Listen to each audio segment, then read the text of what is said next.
बिस्मिल्लाहिर्रहमानिर्रहीम। दुरूद व सलाम हो मोहम्मद व आले मोहम्मद पर। अस्सलाम वालेकुम। आप देख रहे हैं बेसद न्यूज़ नेटवर्क। मैं हूँ काजी मुजफ्फरी। सबसे पहले आज की हेडलाइंस।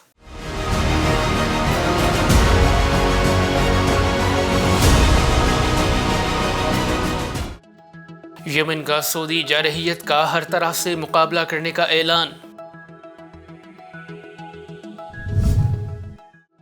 शाम में शहरी मकामात पर अमरीकी अफवाज के हमलों के खिलाफ मुजाहिरा। चीनी खतरे के पेश नज़र ऑस्ट्रेलिया और बरतानिया का सिक्योरिटी ताल्लुकात मजीद गहरे करने पर इत्तफाक।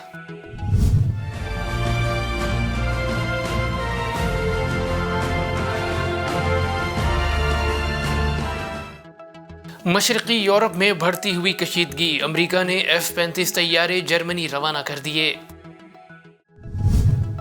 बीजेपी की रुकने असम्बली ने हर्जा सराई करते हुए कहा है कि भारत में किसी को हिजाब नहीं पहनना चाहिए।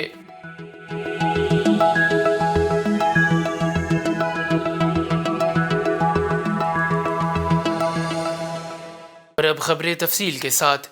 यमन ने सऊदी जारहियत का हर तरह से मुकाबला करने का ऐलान कर दिया।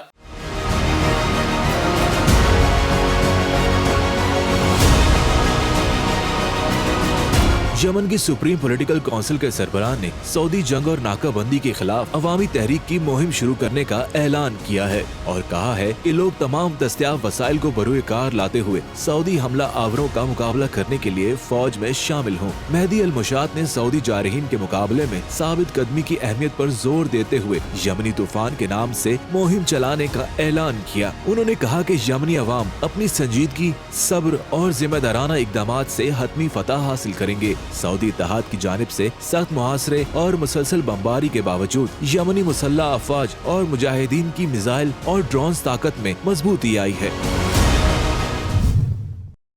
शाम में शहरी मुकामात पर अमरीकी अफवाज के हमलों के खिलाफ मुजाहिरा किया गया। शाम के शुमाल मशरकी शहर हसाका में सैकड़ों मुजाहिरीन ने तालीमी मराकज़ पर काबिज अमरीकी अफवाज और नाम निहाद सीरियन डेमोक्रेटिक फोर्सेस के हमलों और बदमाशी की शदीद मजम्मत करते हुए मुजाहिरा किया गया। रिपोर्ट्स के मुताबिक मुजाहिरे में तालिब इल्म, असातिज़ा, प्रोफेसर्स और लोगों की कसीर तादाद ने शिरकत की। मुजाहिरे के शुरका ने अमरीकी फौजियों की मुजरिमाना कार्रवाइयों और यूनिवर्सिटी की इमारतों और तालीमी मराकज़ की तबाही के खिलाफ बैनर्स उठा रखे थे। मुजाहिरीन का कहना था कि हम काबिजीन को वाज़ेह पैगाम देना चाहते हैं कि ना तो उनकी मौजूदगी की ज़रूरत है और ना ही दहशतगर्दी के खिलाफ लड़ने का उनका दावा दुरुस्त है, क्योंकि वो बैनुल-अक़वामी दहशतगर्दी को आगे बढ़ाते हैं। दिमाश्क हुकूमत का कहना है कि अमरीकी अफवाज की गैर कानूनी तैनाती का मकसद मुल्क के वसाइल को लूटना है। खित्ते में चीन के खतरे के पेश नज़र ऑस्ट्रेलिया और बरतानिया ने सिक्योरिटी ताल्लुकात मजीद गहरे करने पर इत्तफाक कर लिया। खबर एजेंसी के मुताबिक दोनों ममालिक का कहना है कि ओकस मंसूबे के तहत ऑस्ट्रेलिया को जोहरी तवानाई से चलने वाली आबदोजों के हसूल में अहम पेशरफ्त हुई है। बरतानिया ने हिंद बहरुल काहिल में नाम निहाद अमन और इस्तेहकाम के फरोग के लिए 25 मिलियन पाउंड देने का वादा किया है। ख्याल रहे कि खित्ते में चीन की बढ़ती हुई ताकत और असर रसूख के खदशे के पेश नज़र बरतानिया और ऑस्ट्रेलिया के दरमियान सिक्योरिटी माहिदे में काफी मजबूती आई है। वाज़ेह रहे कि अमरीका, बरतानिया और ऑस्ट्रेलिया ने ओकस के नाम से एक नया सिक्योरिटी इत्तेहाद कायम किया है, जिसने अमेरिका के यूरोपीय इत्तेहादी खास तौर पर फ्रांस को शदीद तशवीश में मुब्तला कर दिया है। मशरकी यूरोप में बढ़ती हुई कशीदगी के पेश नज़र अमरीका ने F-35 तैयारे जर्मनी रवाना कर दिए।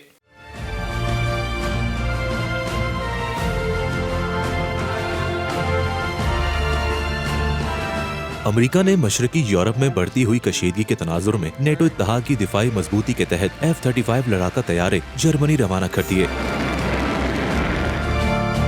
अमरीकी हुकाम का कहना है कि ये तैनाती जर्मन हुकूमत और नेटो हुकाम के साथ मुकम्मल हम आहंगी के साथ की जा रही है। अमरीकी फिजाइया के मुताबिक ये तैनाती एक ऐसे मौके पर हुई जब कुछ दिन बाद अमरीका ने एक B-52 bomber task force mission को इंग्लैंड भेजा। ख्याल रहे कि एक रोज कबल रूस ने मशरकी यूरोप में कशीदगी को कम करने के लिए अपने कुछ फौजी वापस बेसिस पर रवाना कर दिए थे। ताहम अमरीका का ताज़ा तरीन इक़दाम यूक्रेन पर अमरीका और रूस के दरमियान बढ़ती हुई कशीदगी को मजीद हवा देगा। रूस के सदर व्लादिमीर पुतिन पहले ही खबरदार कर चुके हैं कि अमरीका जानबूझकर रूस को यूक्रेन की जंग में धकेलने के लिए एक मंजरनामा तैयार कर रहा है। बी जे पी की रुकने असम्बली ने हर्जा सराई करते हुए कहा है कि भारत में किसी को हिजाब नहीं पहनना चाहिए। भोपाल में बीजेपी की तकरीब से खिताब करते हुए रुकने असम्बली प्रज्ञा ठाकुर का कहना था कि जिन्हें घर के अंदर खतरा है वो घर में रहते हुए हिजाब पहने। भारत में किसी को हिजाब पहनने की जरूरत नहीं। हिंदू इंतहा पसंद रुकने असम्बली का मजीद कहना था कि भारत में हिंदू माशरा है जहाँ घर से बाहर किसी को हिजाब नहीं पहनना चाहिए। जो घर या मदरसे के अंदर हिजाब पहनता है इस पर हमें एतराज नहीं, लेकिन बाहर इसकी इजाजत नहीं दी जाएगी। प्रज्ञा ठाकुर पर बम धमाकों में मुलविस होने पर दहशतगर्दी का मुकदमा चल रहा है और वो जमानत पर रहा है। कर्नाटका और दीगर भारतीय रियासतों में तालीमी इदारों में हिजाब पर पाबंदी आयद की गई, जिसके खिलाफ मुसलमान तालिबात का मुकदमा कर्नाटका हाई कोर्ट में ज़ेर समाअत है। अब तक के लिए इतना ही। मजीद खबरों और अपडेट्स के लिए देखते रहिए बेसत न्यूज़ नेटवर्क। अपना ख्याल रखिएगा। अल्लाह हाफिज।